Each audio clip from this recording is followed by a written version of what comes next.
Hi everybody, I'm Scott Brandenburg, a professor in civil and environmental engineering at UCLA, and I'm pleased to be here today to deliver this presentation on behalf of my co-authors. I'm going to duck out of the way so you can see their names.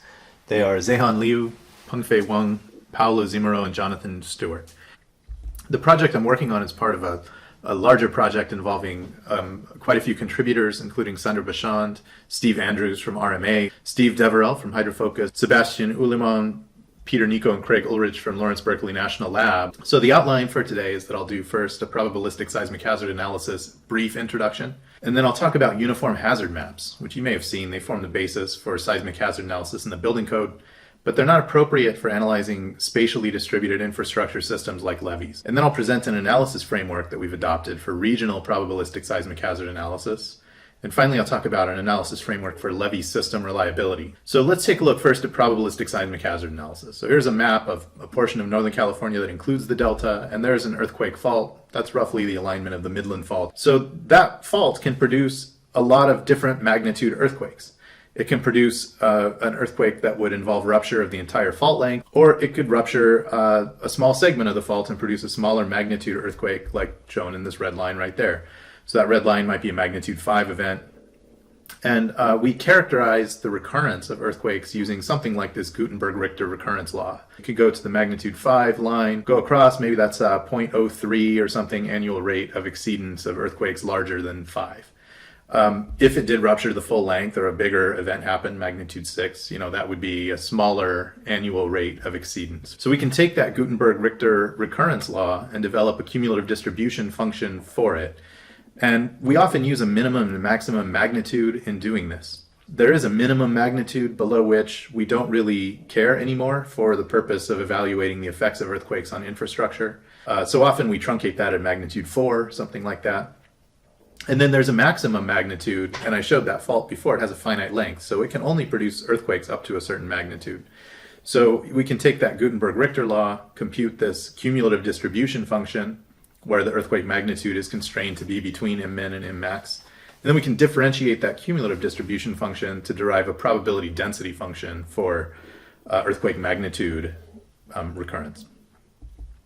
So here's an example of what that magnitude relationship might look like. This is the probability density function. Probability density is 0 below Mmin because we've enforced that. And then it's 0 again above Mmax because physically the fault can't produce earthquakes bigger than that. And then it has this sort of decay, exponential decay in between those points. So now we have a site. We've known this fault is there. Now we're interested in a particular site. The site happens to be on Bacon Island. And the closest distance to the fault is called h. And that would be a horizontal distance measured to the surface projection of the fault plane. But of course, maybe the fault doesn't rupture over the full length. So the distance to the nearest part of the rupture can be bigger than h. In this case, it's capital R. And it's going to be larger than h just because the whole fault did not rupture. Then we could get a different rupture like this one, and then h would be equal, or r would be equal to h in that case. Or if the southern part ruptured again, the distance would just be h. So within a particular fault, there's also some kind of probability distribution of distances that we have to worry about. And that's important because the strength of shaking depends on the magnitude and the distance and some other factors that I'll talk about shortly. So we can derive that probability density function as well, based purely on geometry. Okay, and then if we move on to computing ground motion, let's say that we have this rupture on the southern edge of the fault. The ground motion that comes from that earthquake fault rupture at our site is not deterministic. We can't tell you, yeah, that fault is going to produce a peak velocity of 40 centimeters per second, right? There's going to be some uncertainty in that. And we quantify that uncertainty. So ground motion is a function of the earthquake. That's the magnitude and the style of faulting, the mechanism. It's a function of path, so that's distance, and it's also magnitude dependent. And it's also a function of the site. So VS30 is a soil stiffness parameter. Softer soils will often amplify ground motion. And the site condition is a function of soil stiffness, distance, magnitude, and then the depth to the bottom of a basin. And then there's the standard deviation term with an epsilon multiplying it, which is a scalar that quantifies this probability density function for ground motion. So how do we combine all this stuff together? Well, the equation to compute the probability of shaking exceeding some threshold level for a given fault source is provided by this double integral here over magnitude and distance. And we're integrating the probability of shaking exceeding a threshold given that magnitude and distance, multiplied by the probability density functions for magnitude and distance over the range of dr and dm. That integral doesn't tell us anything about how frequently the earthquake happens, though. Some faults are more active than others, so you have to multiply by the rate, which is done down here. And now instead of the probability of an earthquake exceeding some threshold, we have the annual rate of exceedance of that intensity measured level. Now we've only done that for a single source, right? Here's what we might get out at the end. This is the annual rate of exceedance of an intensity measure versus that intensity measure. But of course, there are a lot of faults that might shake our site. And in the delta, there are fairly moderate magnitude earthquakes that can happen close in, then larger magnitude earthquakes that could happen like on the Hayward Fault or the San Andreas Fault that could also shake our site. So we have to include all of those known faults in our analysis. And so here's an example where we would get different annual rates of exceedance for different sources. And there are also sources that we don't know about. We know that we don't know about them, so we also incorporate them to balance the total amount by which we know the plates are shifting relative to each other. So we sum together all of that hazard, and then we get this hazard curve. And that's the quantification of the annual rate of exceedance of ground motion shaking intensity for the site, given all of the seismicity that might happen. All right, and we can repeat that calculation at a whole bunch of different points and then produce a map like this. And this is a map showing ground motion intensity levels with a 475-year return period. So that's a 1 divided by 475 annual rate of exceedance. You can see that the ground shaking intensities are high in the East Bay region because of the Hayward Fault, and then they get lower as you move east toward the delta, and there's a pretty big difference from the western to the eastern side of the delta with higher seismic hazard in the west and lower seismic hazard in the east. Problem with using this kind of map to analyze the entire delta is that no single fault will produce this exact shaking map all at the same time, right? This map depicts the aggregate of a lot of different earthquakes that might happen. So in this figure right here at site 1, you might have a hazard curve that's like this, and its contributions come from a whole bunch of different sources like that. At site J, you might have basically the same hazard curve, but its contributions are different. The hazard curves might even be different, as we saw in the delta. Seismic hazard varies throughout the delta. Therefore, uniform hazard maps are inappropriate for analyzing levee systems, and instead we need to look at something like scenario events. So I'd like to talk about our regional probabilistic seismic hazard analysis framework. So first, we perform a probabilistic seismic hazard analysis at all of the sites of interest within the region. Then we reduce that set of scenario events. When we run a PSHA, it often involves hundreds of thousands of different earthquake scenarios. We don't want to do analysis for that many different earthquakes, so it's useful to try and find a reduced set that is overall representative of the full set of earthquakes that might happen. And the way we do that is to deaggregate, which means we figure out what kinds of earthquakes are contributing the most to the hazard. And then we adjust the rates. We select a subset of those earthquakes and adjust their rates so that we match the hazard overall in a least squares sense at all of the sites of interest. Once we have that reduced set of scenario events, we can figure out the ground shaking intensity levels and the uncertainty in those shaking intensities at each spot along an island, and then figure out the probability of failure of each reach by assigning it a fragility function, and then rolling up all of those reach probabilities of failure to get the probability of failure of the island. And then we compute the annual failure probability by repeating this for all of the scenario events, multiplying by the rates, and we get the final product.